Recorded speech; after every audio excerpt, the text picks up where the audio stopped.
अगर मेरे को मौका मिलता पाकिस्तान जाने का, मिला नहीं, तो मैं सोचा I would have paid for his good conduct, ऐसा दे उसको कि मैं उसके पाँव भी छूता, ऐसा ईमानदार आदमी नहीं। अगर वो ना होता तो हमारे पिताजी मारे जाते, हम छोटे छोटे थे, मेरी बहनें थी, भाई थे छोटे, 4-5 अभी अनसेटल थे, हमारा बुरा हाल हो जाता, सच्ची बात है। मेरा नाम सतपाल विग है, मैं वैसे अक्टूबर 1930 का बार्न हूँ। मेरी बर्थ प्लेस हाफसाबाद है, जो उस वक्त एक बड़ा टाउन था, लेकिन अब तो डिस्ट्रिक्ट लेवल हो गया, डिस्ट्रिक्ट बन गया है।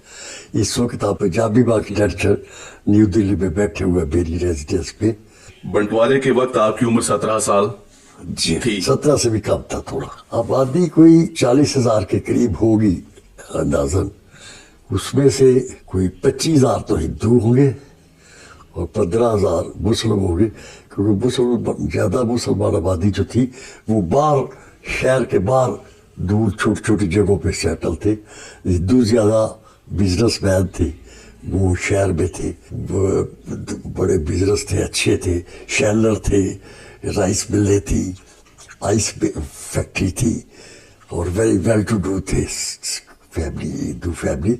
और वो जो मुस्लिम तबका था वो मोस्टली या तो एग्रीकल्चर में था, या वो सर्विस से होती है, ऐसे डाई धोबी ये थे सब थी, और सारा बिजनेस का हिंदुओं के हाथ में था सारा। बड़ी अनाज की बहुत बड़ी मंडी थी हाफसाबाद, 2 हाई स्कूल थे वहाँ पे, एक तो म्यूनसिपल कमेटी का था जिसमें ज़्यादातर मुस्लिम लड़के पढ़ते थे, एक आर्य समाज का GSS हाई स्कूल था जिसमें हिंदू लड़के ज़्यादा 98% पढ़ते थे। आपके परिवार का बिजनेस क्या था?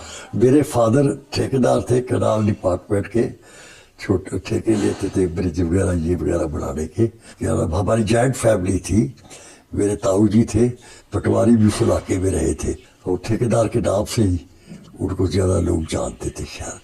जो हाफसाबाद का थाना था, पुलिस स्टेशन, ये पत्थर का बहुत बड़ा किला सा था छोटा, ये दुल्हन पट्टी का किला था, जो अब उस वक्त हमारे टाइम पे पुलिस स्टेशन के तौर पे काम करता था। उसमें हाफसाबाद की बड़ी बड़ी हस्तियाँ हैं, जिसमें जगमोहन जी है जो DDA के वाइस चेयरमैन हुए, ये भी हाफसाबाद के हैं।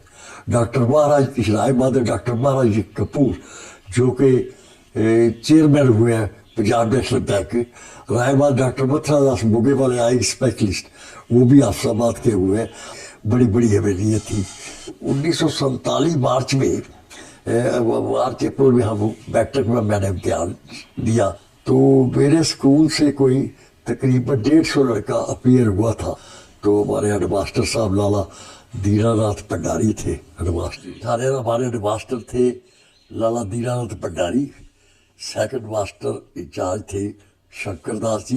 कोई साथ पढ़ने वाले जो बच्चे थे उनमें से किसी का नाम याद हो? बच्चे पढ़ने वाले दिल्ली भी आए हुए हैं। एक तो अमृतलाल खन्ना है, ये इनकी साइंस फैक्ट्री थी, वहाँ बहुत मशहूर अमीर आदमी थे कि वो जहाँ छोड़ के जाना नहीं चाहते थे, नहीं गए। बहुत कम लोग गए।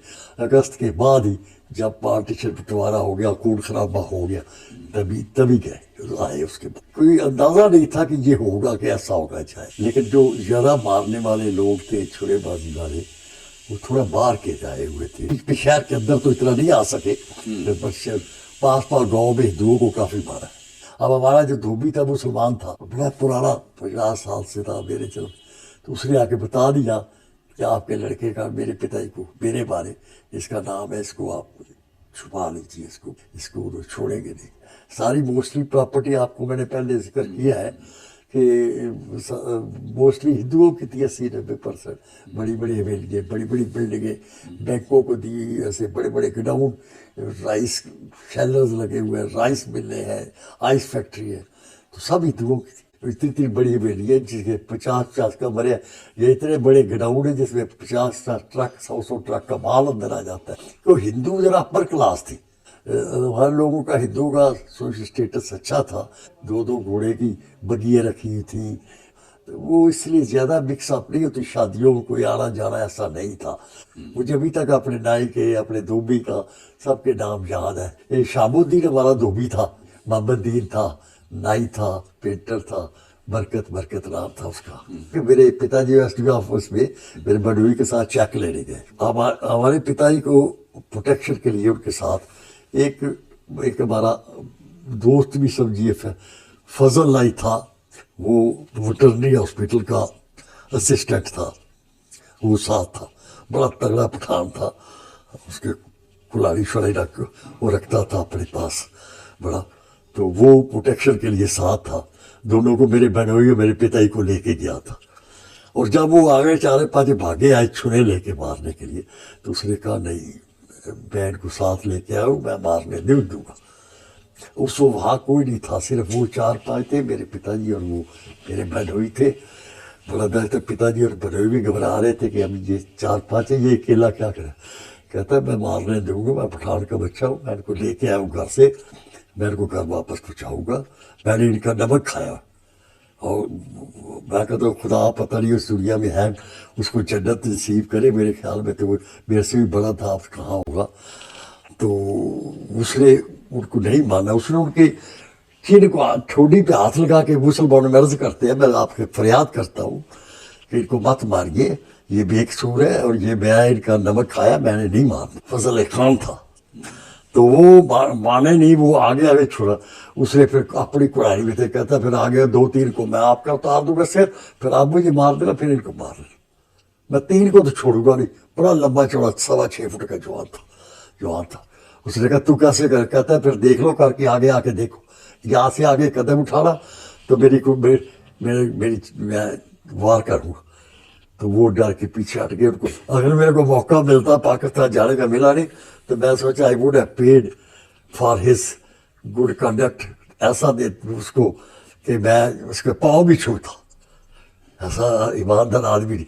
अगर वो ना होता तो हमारे पिताजी मारे जाते। हम छोटे छोटे थे, मेरी बहनें थी, भाई थे छोटे, 4-5 अभी सेटल थे, हमारा बुरा हाल हो जाता। सच्ची बात है, किसी के पास इतनी रिश्तेदार को इतनी है ही नहीं थी कैपेसिटी को किसी दूसरे की मदद कर सके। सभी तो रिफ्यूजी बड़ी डिजर्ट बड़ी डिस्परेट कंडीशन में थी। तो इसलिए उसका बहुत आसान बात है, खुदा उसको जन्नत नसीब करे। तो उसने बचा के वो ले आया, बिल्कुल नहीं तो कोई 1-2 मिनट की बात थी।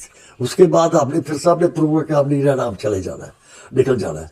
अच्छा, मैं ऐसे था कि 9 सितंबर को 8 सितंबर को यहाँ से वो मिलिट्री जानी शुरू हो गई। तो 5-5, 6-6 ट्रक, 7-7 ट्रक जाते थे, 1-2 जीप पे 4-4, 5-5 मिलिट्री के आदमी होते थे, जवान साथ प्रोटेक्शन के लिए। तो गए, तो मेरे पिताजी ने कहा किसी कोशिश करके तुम चले जाओ इंडिया, निकल जाओ।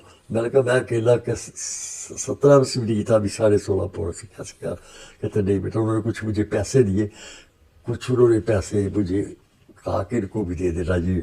जीप के ड्राइवर उनको मैंने रिक्वेस्ट किया कि मुझे ले चलिए इंडिया, ले चलिए। तो उन्होंने मुझे कहा सामान तो नहीं है, मैंने कहा नहीं, मेरा छोटा सा बैग है हाथ का और कुछ नहीं है। तो आपने उसने कहा आओ बैठ जाओ कुछ पे। मैं उनके साथ बैठ के अकेला ही इंडिया आ गया। तो एक दिन आके लाहौर हिंदू कॉलेज में ठहरे, वहाँ से दूसरे दिन लाहौर से फिर अमृतसर पहुँच गए। शरीफपुरा एक बल्ला है, वहाँ पे उतरे आके। मेरा कोई जान नहीं पहचान नहीं, पर भगवान के नाम लेते सब काम सीधे होते गए।